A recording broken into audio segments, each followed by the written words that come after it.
Donc au cours de cette première quinzaine de la campagne BICOS 3, nous allons étudier principalement le site TAG, le site actif avec des cheminées hydrothermales et aussi les sites basse température tout autour, parfois appelés sites inactifs.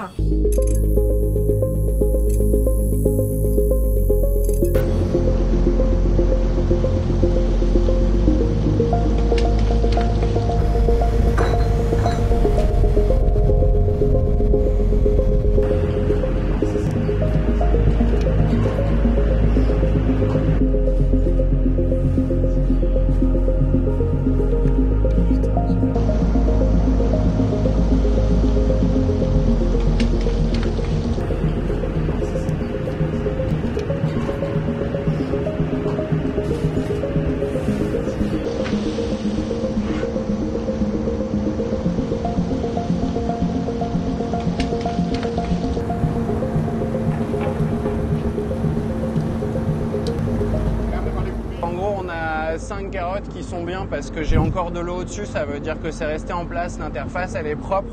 Là, quand on voit sur ce genre de carottes, il n'y a plus d'eau au-dessus, ça veut dire que ça a potentiellement lessivé. On voit que la surface elle est un peu abîmée mais pas trop, donc c'est potentiellement utilisable. Au cours de ces premières semaines d'études de la zone, nous allons essayer de caractériser au mieux les écosystèmes du site actif TAG au niveau des grands fumeurs hydrothermaux.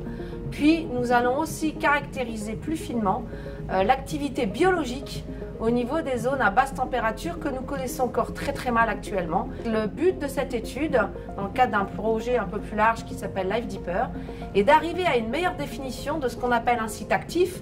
Ça, jusque-là, on voit les fumeurs, les animaux, les panaches. Mais c'est quoi un site à basse température ou dit inactif pour certains, où par exemple on aurait une activité biologique, microbienne ou de la méiofaune?